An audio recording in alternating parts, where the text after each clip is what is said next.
if you can tell, but it is very hot today. So I'm going to try and flip some furniture and hopefully get some money for it. I've never like done anything like this with furniture, so I don't even know if it's really gonna look good, but this is what we're working with right now. It's a little nightstand. I've already cleaned it and sanded it, and I've already like cleaned the dust off and all that. Now it's time to prime. I'm going to be using this Cover Stain Primer by Zinsser. It's an oil-based primer. Oil-based primers have a very heavy odor, so I'm going to be wearing some masks. I have a plan for this. I don't know if it's going to turn out how I have it in my head. I believe this might be laminate wood. When I sanded it, I really just did that to take off like that top layer of gloss and then to kind of sand down these edges and stuff. Let's put the primer on now. I don't have a tray to put this in, so I'm really using this.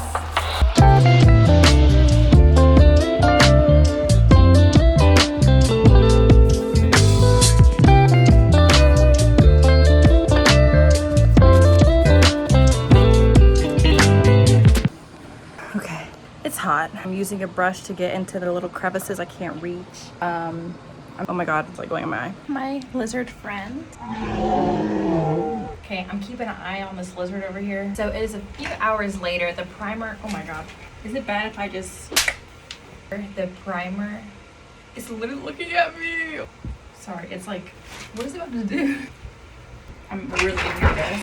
It's still there, but I'm just gonna try and... The primer is all dried. I put 2 coats of the primer. Now it's time to paint. I'm so excited. The paint that I'm using is, as if you're following this tutorial, it's in Color Choice Cream anyway. It's a beautiful cream color. Also, while I was letting the primer dry, look what I went and got. Oh my gosh, she's professional now. No more plastic. I mess up on a lot of my projects and I can just see this being one of them. This will also be the first time I've ever sold anything that I've made, which is going to be interesting. Also, I'm not a professional, so don't judge my painting techniques. Thank you.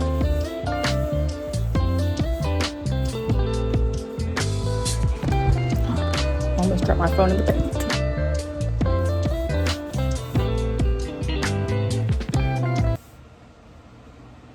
I feel like I am painting this wrong because I feel like if this was a real piece, the wood grain would be going vertically, not horizontally, and I'm painting horizontally, but I don't think it should matter, right?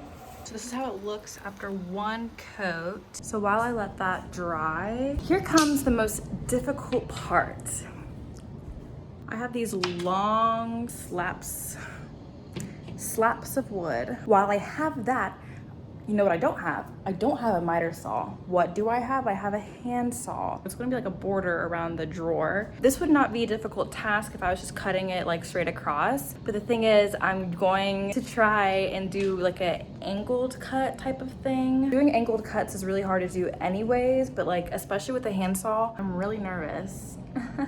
I don't even know, like I don't even own a ruler. I don't even own a ruler. I'm really just gonna be eyeballing this and then like cutting away. Oh, this is gonna be bad.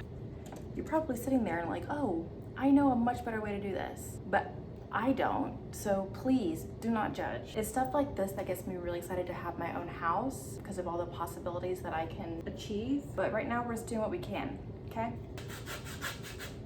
Yeah, my hand is really close to the saw. I don't care.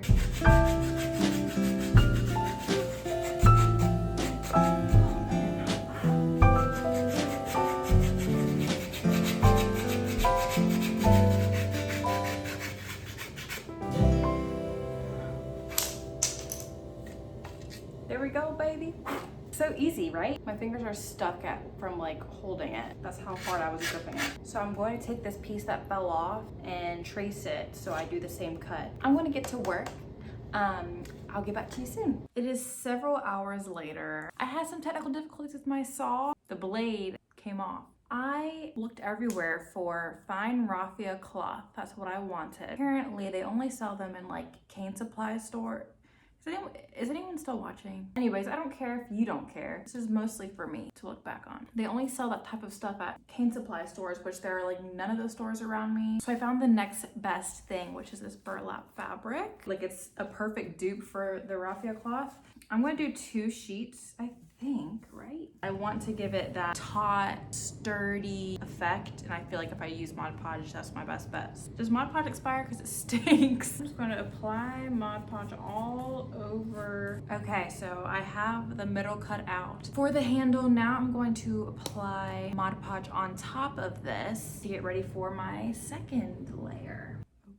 All right, so I have the hole cut out on the top layer. I'm going to place this face down to apply some pressure. This is what we got going on here. It is looking good. This is after 2 coats. Make sure the fabric gets on there good. I'm gonna take this back outside now and I'm gonna spray it with my polyurethane sealer.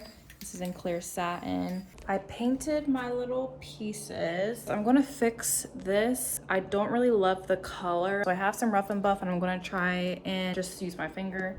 I have it in gold, so I'm gonna see if I can make it look a little bit better. Oh, that looks so much better. I did not like that color that it had on before. So I just finished, I think it's like the 5th coat of paint on those little wood thingies. I think I'm gonna stop for the day. Good night.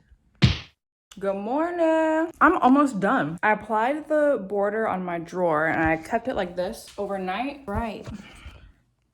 This is what we are working with. I did put a little bit of paintable wood filler in the crack. I'm going to paint that. And then after that, I'm gonna put in the handle. It did dry beautifully as well. That gold color that I did. And then we are done, ladies and gentlemen. Yo! Did put some over here.